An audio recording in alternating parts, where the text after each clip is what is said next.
Carla tumanggi sa gusto ni Jomar. Ano nga ba ito? So bago natin ipagpatuloy ang ating pag-support today's video, kung bago ka pa lang sa aking channel, please subscribe po, like, and pakit na rin po natin guys ang notification bell upang ma-update po tayo tuwing ako pinag-upload patungkol sa Team Kalingap. And please support po natin ang buong Team Kalingap, lalong-lalo na po kila Kalingap Rab at Kuya Bal. Alam niyo ba guys na itong si Carla ay tinanggihan niya itong si Jomar. Talagang nagulat itong si Carla sa gustong mangyari ni Jomar na kung saan po ay prinangk niya ito.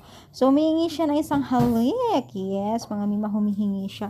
At ikinagulat ito ni Carla. Syempre hindi pumayag si Carla dahil nagulat nga po sa kanyang itong hiling ni Kalingap Jomar sa kanya. So, talagang maraming nakilig o maraming kinilig doon at natuwa kay Carla sa kanyang naging reaction. Sobrang nakakatuwa si Carla pag yung mga ganitong pangyayari, no? Yung bagang hindi niya akalain na magaganap yung mga ganitong klase, no? So, aminado po ang lahat na itong si Jomar at Carla ay tila nga daw may something na ang dalawang ito. Habang tumatagal ay para bagang sila na daw talaga. So wala pang confirm yan, no?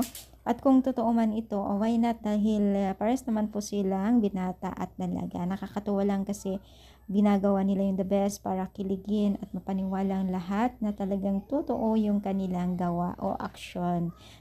Permi talagang kanilang Google sa pagbibigay ng kilig. Pero ngayon medyo busy na si Carla, ay medyo laylo na, no. Siyempre pag busy sa school, alam niyo naman, 'di ba? Ang daming activity, ang daming kailangan na needs, 'di ba? So sana nga makapagtapos din itong si Carla. Anong masasabi ninyo? I-comment down dito sa baba at pa-like pang ating video. Thank you so much and God bless po.